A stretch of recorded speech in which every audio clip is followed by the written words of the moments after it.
Betting apps promotion కేసులో enforcement directorate దూకుడు పెంచింది. పలువురు క్రీడా, సినీ, రాజకీయ ప్రముఖుల ఆస్తులను అటాచ్ చేసింది. వీరిలో మాజీ క్రికెటర్లు యువరాజ్ సింగ్, రాబిన్ ఉత్తప్ప ఉన్నారు.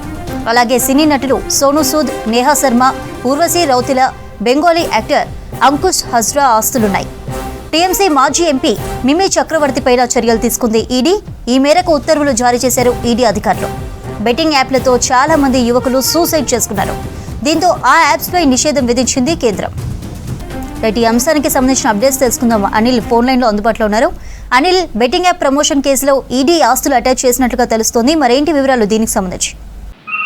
చంద్రిక, బెట్టింగ్ యాప్ కేసులో ఈడీ భారీ దూకుడు పెంచింది. కోట్లాది రూపాయల ఆస్తులను కూడా అటాచ్ చేస్తుంది. ఇందులో వస్తే ఈ రోజు యువరాజ్ సింగ్, తర్వాత రాబిన్ ఉత్తప్ప, ఊర్వశీ రౌతెల, సోనూ సూద్, మిమీ చక్రవర్తి, అంకుష్ హజ్రా, నేహా శర్మ లాంటి వారందరినీ ఆస్తుల్ని అటాచ్ చేసింది. దాదాపు యువరాజ్ సింగ్ సంబంధించి 2,05,00,000, తర్వాత రాబిన్ ఉత్తప్పకు సంబంధించి 8,20,60,000, ఊర్వశీ రౌతెలకు సంబంధించి 2 కోట్లు, సోనూ సూద్ సంబంధించినటువంటి 1 కోటి, చక్రవర్తికి సంబంధించి 59 lakhs, అంకుష్ హజ్రాకి సంబంధించి 47 లక్షలు, నేహా శర్మ 1 కోటి ఆస్తులను అటాచ్ చేసింది. సో ఇప్పటి వరకు ఓవరాల్ గా ఇందులో 7,93,00,000 ఆస్తులను ఈడీ అటాచ్ చేసింది. సో ఇదే కేసులో ఇప్పటికే శిఖర్ ధవన్ తో పాటు సురేష్ రైనాకు సంబంధించినటువంటి ఆస్తులను కూడా అటాచ్ చేసింది. సో సురేష్ రైనాకు సంబంధించి కూడా గతంలో 6,64,00,000 కూడా జప్తు చేసింది. సో ఈ రోజు రీసెంట్ గా యువరాజ్ సింగ్ సంబంధించినటువంటి ఈడీ యువరాజ్ సింగ్ తో పాటు మరికొంతమంది ఆస్తులను ఈడీ అటాచ్ చేసింది.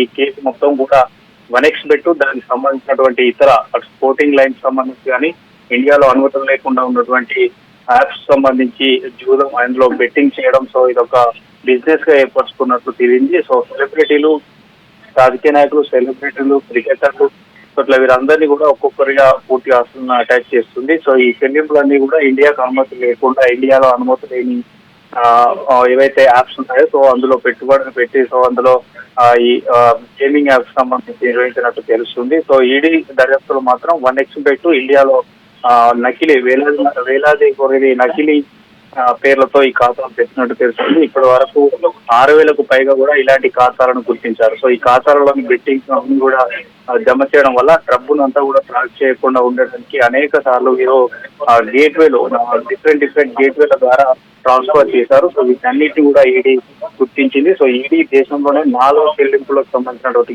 గేట్వేలపై ఇప్పటికే దాడులు కూడా నిర్వహించింది. సో ఇప్పటికే 60కి పైగా కూడా బ్యాంక్ ఖాతాలను మొత్తం కూడా బ్లాక్ చేశారు. సో ఈ ఖాతాలలో సుమారు 4 కోట్ల రూపాయలను కూడా నిలిపేశారు. సో మొత్తానికైతే ఈ రోజు బెంగాలీ యాక్టర్ గా ఉన్నటువంటి అంకుష్ శర్మతో పాటు ఇటు అంకుష్ హజ్రాతో పాటు నేహా శర్మ, తర్వాత క్రికెటర్ అయినటువంటి రాబిన్ ఉత్తప్ప, యువరాజ్ సింగ్ సంబంధించినటువంటి ఆస్తులను మాత్రం ఈడీ అటాచ్ చేసింది. సో మరికొంత మంది ఆస్తులను కూడా అటాచ్ చేసేటువంటి పనిలో ఈడీ ఉంది. Right Anil, thank you for updates.